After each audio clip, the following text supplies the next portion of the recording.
guys, welcome back to my kitchen. Today we are going to be making special occasion dinner or Saturday dinner, however you want to look at it. But I'm going to take you guys through an entire meal of something that isn't just like weeknight food. So I am going to show you guys how to do T-bone steaks. We are going to do some roasted potatoes, and we are also going to be making a shredded Brussels sprout salad, and we're going to be taking it in a little bit of an Italian direction, and we're going to be doing that with some shaved Pecorino Romano cheese, some sun-dried tomatoes, and we're going to be making a lemon vinaigrette to go with that. And additionally, to go with the steak, we're going to do some caramelized onions and probably show you a little bit about my homemade steak sauce, even though I don't need to make that today, but I can share a little bit about that too. So who's ready for the journey? Let's do this. All right, guys, so we are going to be starting with our steak, and let's talk for a little bit about what I have here. This is a T-bone steak. It has a strip of filet mignon, and it is a strip steak on the other side. My steaks came from a local farm, and so they have really, really good marbling all the way throughout. When you are at your store, you want to make sure that you buy something that has good marbling. That's going to help with flavor. Fat is flavor in steaks.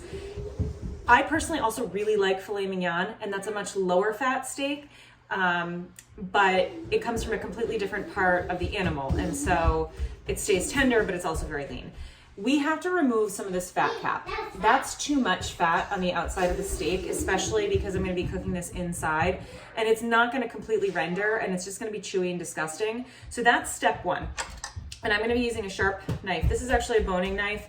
You can use any sharp knife that you have, and you will find that if you just kind of get underneath the fat, if you just kind of get, guys, I'm doing something right now. With the cat and the man. Okay. And you just want to kind of go along, holding this up for you. And so you can kind of just pull it off too, and that will work.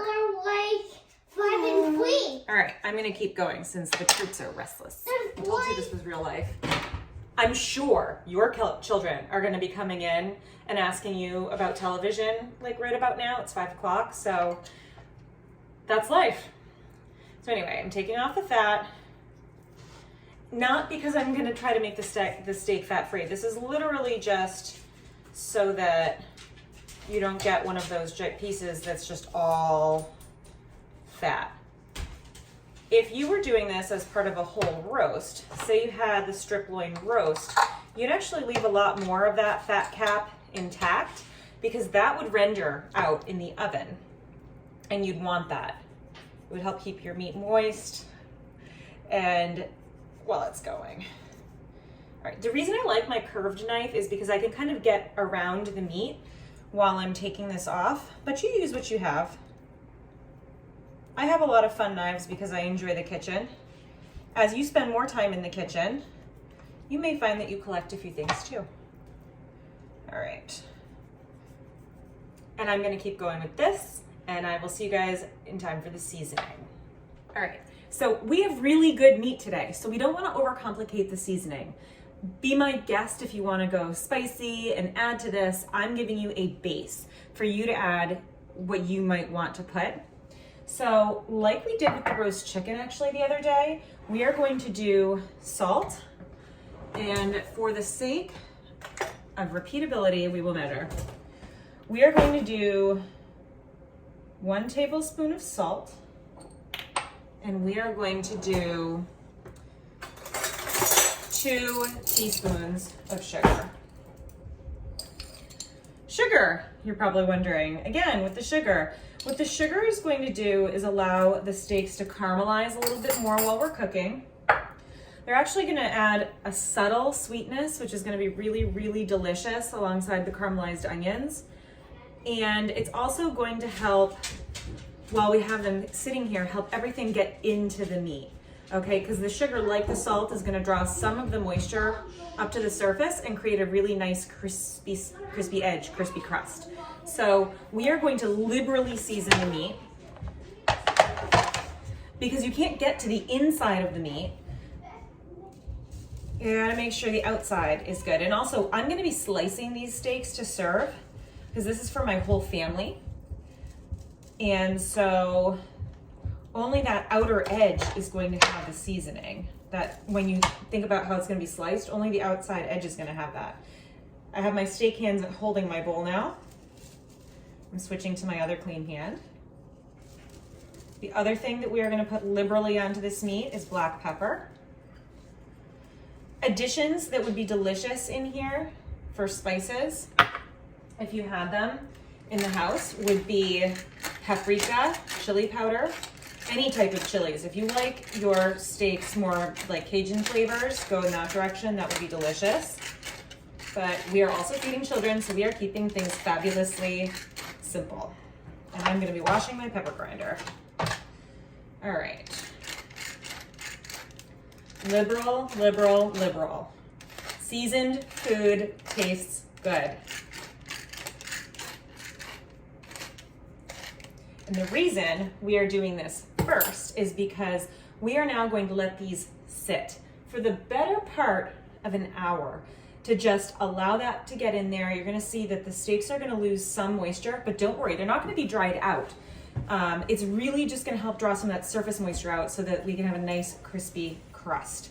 So we will revisit these soon. All right, next up are the potatoes.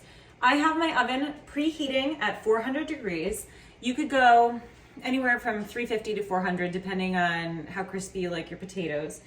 So I have tiny creamer potatoes. You could easily do this with potato wedges, with new potatoes, whatever you have, whatever's available, whatever your family likes. Because the method that I'm showing you translates across all white potatoes. And frankly, it would work pretty well with sweet potatoes too. So what I'm going to do is I'm going to smash a clove of garlic. Well, not totally. I want to get the peel off. And then I'm going to grate.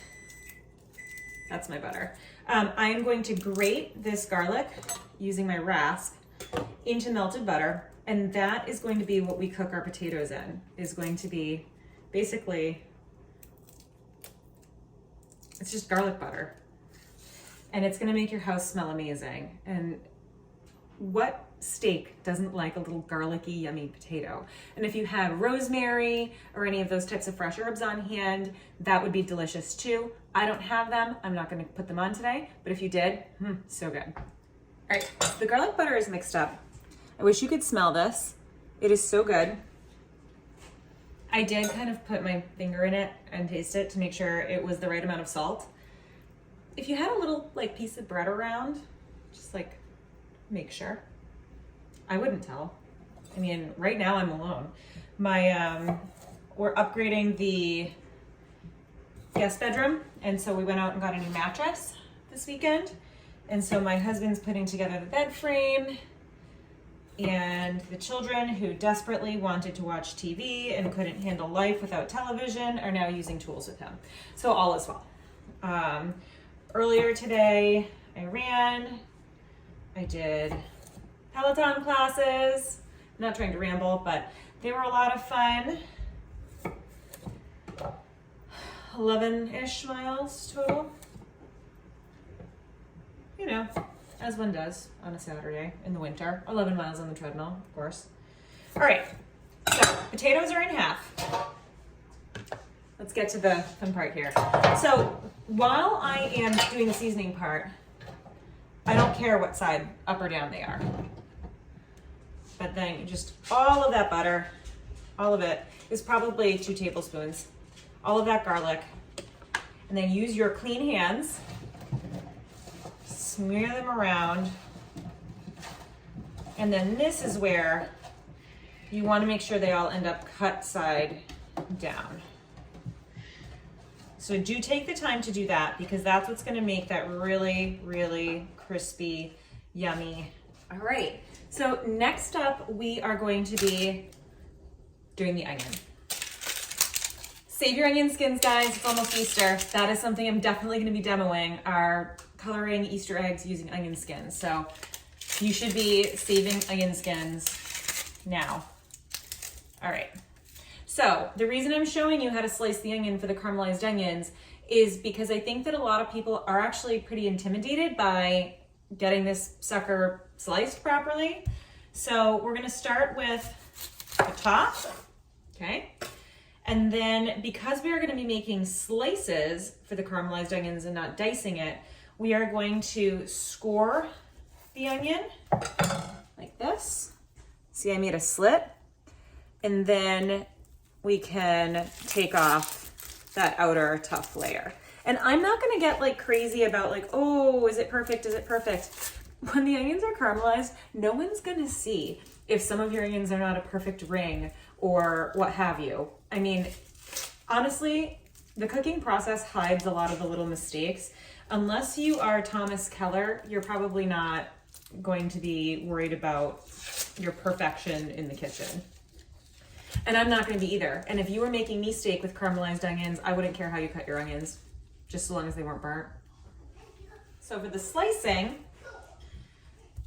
you just want to just make thin slices. You do want them thin because the thicker they are, the longer your onion will take to caramelize and it won't cook evenly. And so I'm just gonna make these rings and then I am going to cook them in butter because butter has flavor. And this is special dinner, and so we aren't going to worry about the butter. We are just going to accept the fact that butter is what tastes really, really good in a lot of different food. And we aren't gonna punish ourselves over the butter. We're not gonna go out tomorrow and say now we have to run 1,000 extra miles. We're just gonna do it. All right, so onion is pretty much sliced. I'm gonna slice probably another onion because I like a lot of caramelized onions and everyone likes leftover caramelized onions. And I'm going to begin sauteing these over a medium-low heat in at least 1 tablespoon of butter, maybe 2, depending on how extra I'm feeling. And I will show you what they look like once they've gotten a little bit of color on them. So as you can see, we've got some good color going. And I'm cooking this over medium right now, and I'm just gonna let them go as we move on to the Brussels sprout salad. All right. So for the salad, we are gonna start with the dressing in the bottom of your salad bowl. Couldn't be easier. So I'm gonna take the juice of a lemon, okay? And I like to squeeze it into a small strainer that I'm just gonna place at the bottom of my bowl here and kind of aim the seeds in that direction to catch them. This works pretty well. I know that a lot of people like to squeeze lemons into their hands. I find that if you have a paper cut, that's horrible. So I'm not gonna do that today at all. I'm just gonna do this trick. And I prefer using a citrus reamer over a juicer. And I do like the other lemon gadget. We had it for a while, but we've actually gone through 2 and broken them. So I don't know, good old fashioned reamer works for me. And then you can just kind of push the solids through. And I'm just gonna set that aside because I might need more. Okay, so next is gonna be a shallot. I use shallots a ton in dressings. I really, really like how they taste. They've got such a subtle oniony flavor, but then once they sit in with the acid for a little while, they lose some of their sharpness and just lend such a, I mean, it is unique to the shallot. It's oniony, but it's got a little garlicness to it, and I just like that. So I'm going to do, I showed you guys this on a previous video, long slices. And then chop, chop, chop, chop, chop horizontally. And again, I probably am gonna leave this at half, just like I did with the orzo salad the other day. You'll notice that there are certain combinations that I personally use over and over and over again. And that is going to be for big salads. I love lemon as the base of the dressing. I will change out the fat. And for today, our fat is actually not going to be olive oil. It's going to be some of the oil from the sun-dried tomato jar. So I buy mine packed in oil. And I'm going to take a teaspoon or so of that sun-dried tomato oil and get that in there. We're going to put a little bit of salt. This is just like a sprinkle of salt. We are going to put cracked black pepper.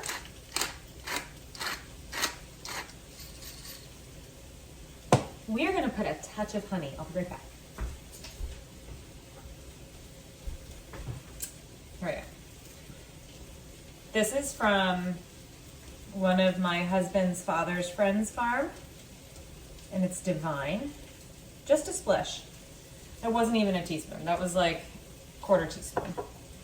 And I'm just gonna use a fork and just kind of move that around. I might add some Dijon. I'm gonna taste it. Oh no, I like that. It's got a zing. It's got a little bit of that tomato flavor from the sun-dried tomatoes. It's got some, no, it's got a good zip. And I want that because the Brussels sprouts are gonna be a little bit bitter. And then we're gonna add sun-dried tomatoes, and then we're gonna have the cheese, which is gonna add not only a salty, but a creamy component to it. So I don't want this to be overly aggressive. I like this. And we're gonna set that aside. And next I'm going to shred the Brussels sprouts. So for shredding the Brussels sprouts, I'm gonna use my food processor. First, you're gonna wanna take all of the ends off of the sprouts. You can leave them whole, but take all your ends off. Just a quick little boop, and you're done, all right? And then I'll show you this.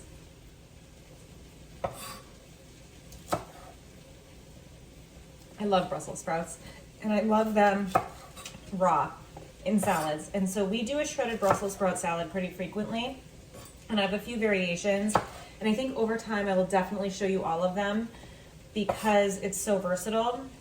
Of course, you can buy your Brussels sprouts pre-shredded, but me, being me, where did I shop? Costco. And so I have a gigantic bag, and we will eat them all. And so I will take the few extra seconds that it takes for me to shred these myself. No big deal. It'll be great. All right, so I'm doing these in my food processor. My food processor is fitted with the blade attachment.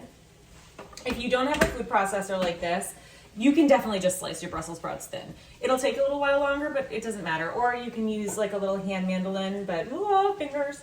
So I am a big fan of using this guy. All right. And apparently I don't know how to put my attachments together. All right, what have I done wrong? This is this not normal? Oh, this is not, okay. Lordy, all right. Now we can get freaking started. Okay, let's go. So, this is so satisfying. Goodbye.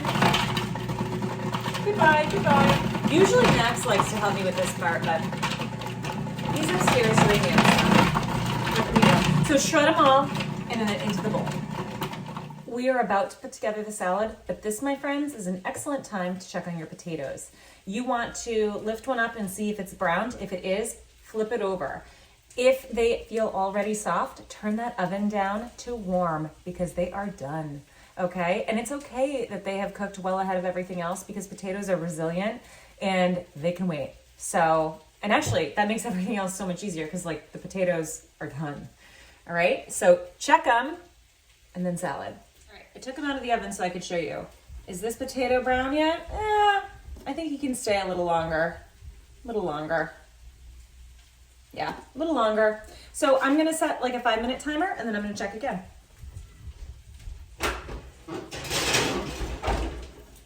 Meanwhile,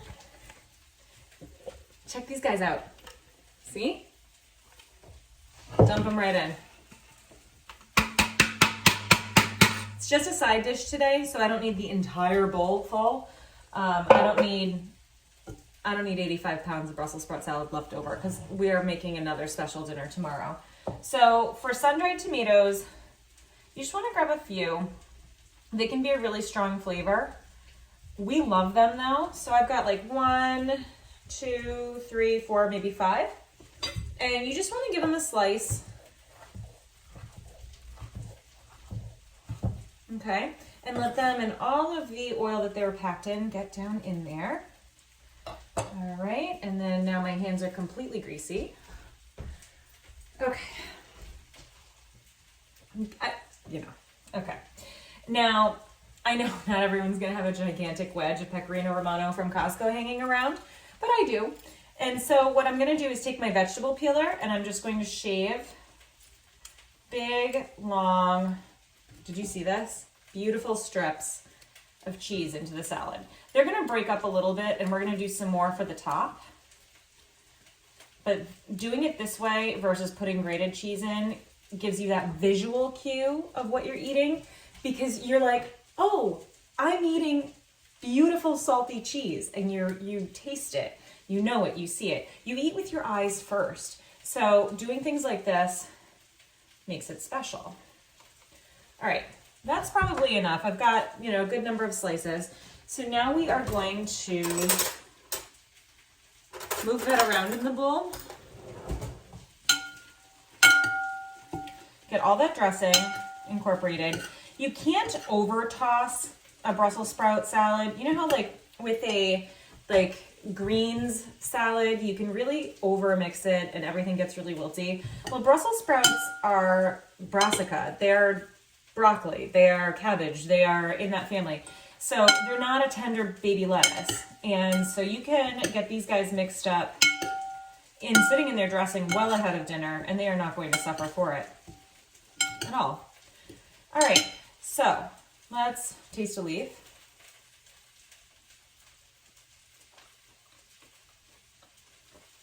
It's pretty cool. It's got a definite Italian twist to it. The tomatoes and the cheese really, really work nicely together. The lemon juice is nice. I might add a splish more and definitely black pepper. And I think that this will be beautiful next to the steak. It's gonna add that crispy, crunchy, acidic element. So instead of going all out steakhouse with a creamed spinach or really rich additional side dishes, I love having something that is crunchy, crispy, fresh to counteract all that, really to cut the fat of everything else. And I think that you're gonna like it too. All right, steaks. Time to turn our attention back to these guys. They've been right next to us this entire time, out on the counter, coming up to room temperature. Room temperature means better cooking, okay? And I'm going to take a paper towel and I am going to dry them. I don't know if you noticed, but I am actually using a tray that has ridges in it, and so it kind of captures some of that juice. The reason I'm drying off the steak is because when we put this into the oil, we are going to get a much nicer crust from doing that. I'm also going to put just a little bit more salt on, the same salt sugar rub, but just a touch, just a sprinkle, because obviously as I'm doing this, some of it is coming off. And then what I'm going to be doing is heating up a rip-roaring hot skillet with butter and oil. Butter for flavor, oil for a higher smoking point, okay? And I will meet you at the stove. I decided that we're gonna be a little extra today, and we are gonna take 2 garlic cloves. We're gonna smash them, but leave their skin on, and they're also gonna go in the pan with the fat, okay? Oil and butter melting over high heat. Oh, and here's our onions. They're doing wonderful things, and they're over low heat. And so we're gonna let this get nice and rip-roaring hot before we place our steak. Steaks are in. How long?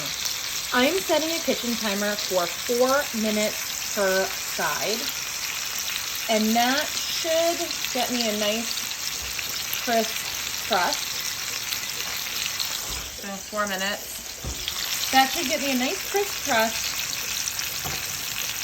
and allow them to get to medium rare is what I'm looking for. So I'll see you at flip time. It's time to flip these babies. One of the reasons I love cooking with butter in potatoes is that these little crispy bits, that's butter solids, and it's delicious. That's like what brown butter is. So I'm gonna get them all flipped over onto their backs, and then they're pretty much cooked. So I'm actually gonna shut the oven off and let them hang out until we're done. So they are ready. They're waiting on us. Steaks are flipped, and steaks are flipped. I flipped the steaks. Look at that. They're gorge. Onions are gorge. Steak is gorge. I'm going to take its temperature because it's actually been going for a little bit.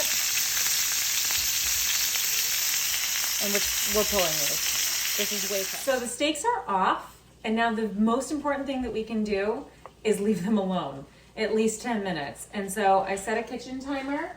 It is 6:20. They will be done exactly at 6:30, which is exactly our dinner time. And then I'm going to slice them. I'm going to plate them alongside the salad, which we've already made, and the potatoes, which are just waiting for us in the oven.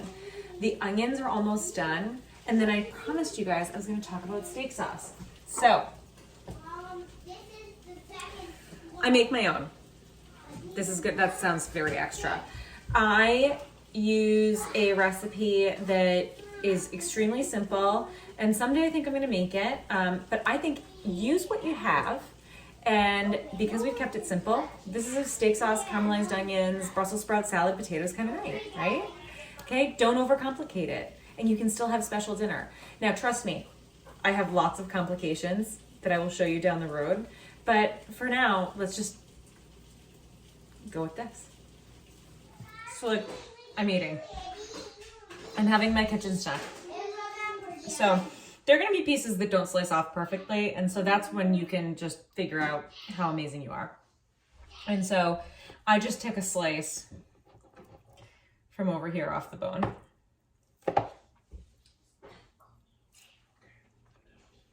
You're going to love putting salt with a little sugar on your steak. There is so much flavor without it being overpowering. It's beefy, but it also has a complexity that you're not going to get just from salt and pepper. And that's that sugar lurking, bringing out flavors that you weren't looking for. And so if there's one thing I challenge you to do is to try just doing something simple like that. And especially if you've never cooked a steak before and you want to impress your partner or whomever, your friends, your roommate, your cat, which is amazing also, by the way. Try something new. Sometimes there's beauty in the simplicity also. All right, finished plate coming up next. All right, to plate. First, salad. Salad.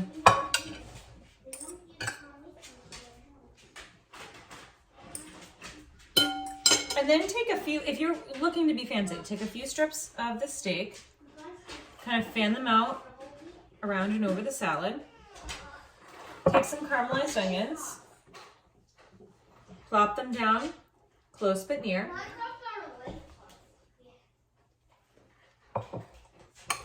And then take a few potatoes, close but near. Like that. Isn't that a beautiful special occasion plate? And then steak sauce on the side. How easy, like, it's not hard. I almost said how easy is that, and that's so Ina Garten. But anyway, there you go. Special occasion steak.